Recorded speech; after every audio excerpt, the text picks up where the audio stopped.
Bonjour à tous et bienvenue sur Actu Europe. Aujourd'hui, nous vous présentons un discours qui risque de faire trembler les fondements de la politique internationale.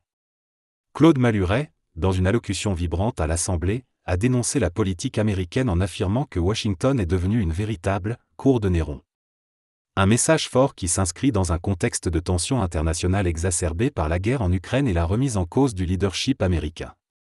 Dans ce discours, il nous interpelle sur 3 points essentiels: la défiance envers la politique de Trump, l'urgence de soutenir l'Ukraine et l'impérieuse nécessité pour l'Europe de renforcer son autonomie défensive et industrielle.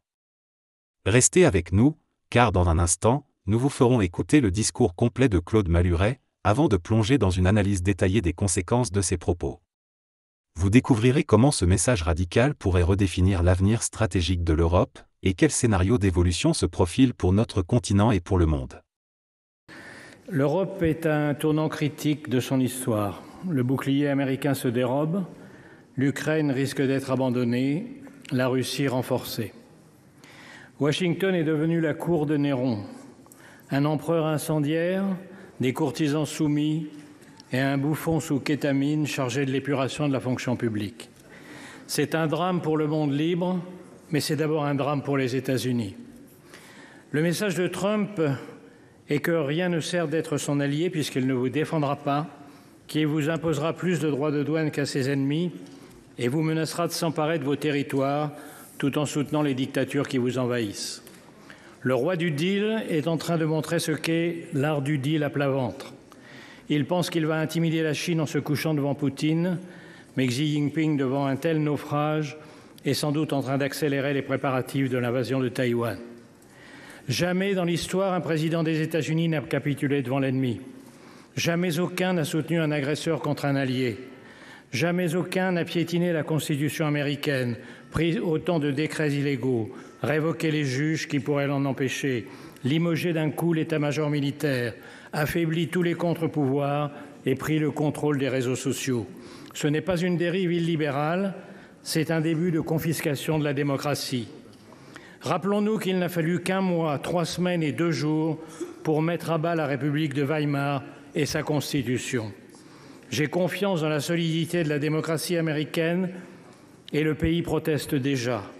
Mais en 1 mois, Trump a fait plus de mal à l'Amérique qu'en 4 ans de sa dernière présidence. Nous étions en guerre contre un dictateur, nous nous battons désormais contre un dictateur soutenu par un traître.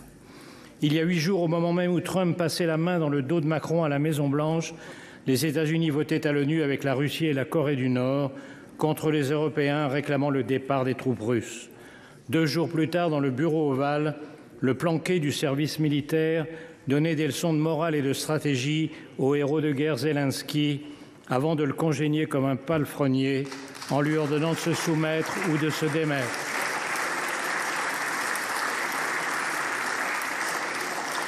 Cette nuit, il a franchi un pas de plus dans l'infamie en stoppant la livraison d'armes pourtant promise. Que faire devant cette trahison? La réponse est simple: faire face. Et d'abord ne pas se tromper. La défaite de l'Ukraine serait la défaite de l'Europe.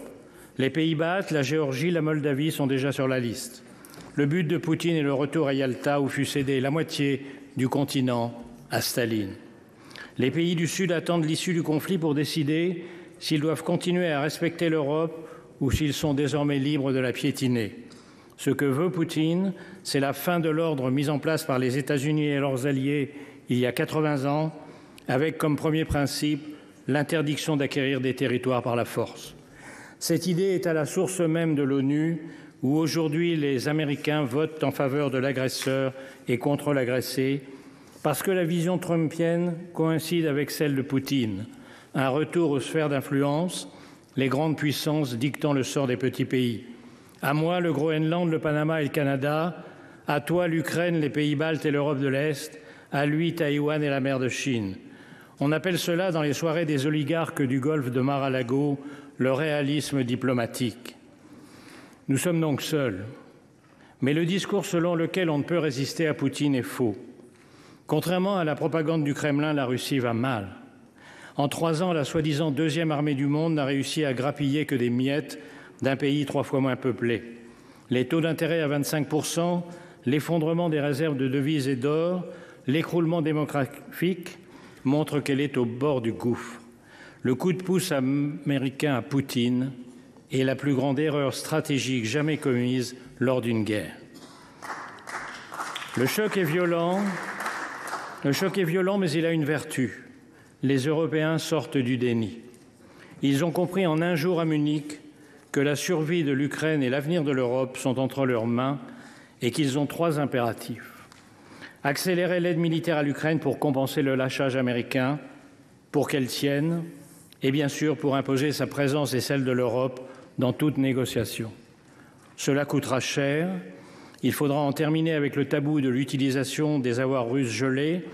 Il faudra contourner les complices de Moscou à l'intérieur même de l'Europe par une coalition des seuls pays volontaires, avec bien sûr le Royaume-Uni.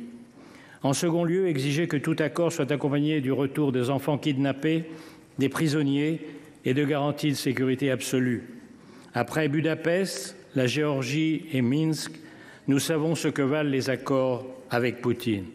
Ces garanties passent par une force militaire suffisante pour empêcher une nouvelle invasion. Enfin, et c'est le plus urgent, parce que c'est ce qui prendra le plus de temps, il faut rebâtir la défense européenne négligée au profit du parapluie américain depuis 1945 et sabordée depuis la chute du mur de Berlin. C'est une tâche herculéenne, mais c'est sur sa réussite ou son échec que seront jugés dans les livres d'histoire les dirigeants de l'Europe démocratique d'aujourd'hui. Friedrich Merz vient de déclarer que l'Europe a besoin de sa propre alliance militaire. C'est reconnaître que la France avait raison depuis des décennies en plaidant pour une autonomie stratégique. Il reste à la construire. Il faudra investir massivement, renforcer le Fonds européen de défense hors des critères d'endettement de Maastricht, harmoniser les systèmes d'armes et de munitions, accélérer l'entrée dans l'Union de l'Ukraine, qui est aujourd'hui la première armée européenne, repenser la place et les conditions de la dissuasion nucléaire à partir des capacités françaises et britanniques, relancer les programmes de boucliers antimissiles et de satellites. Le plan annoncé hier par Ursula von der Leyen est un très bon point de départ. Et il faudra beaucoup plus.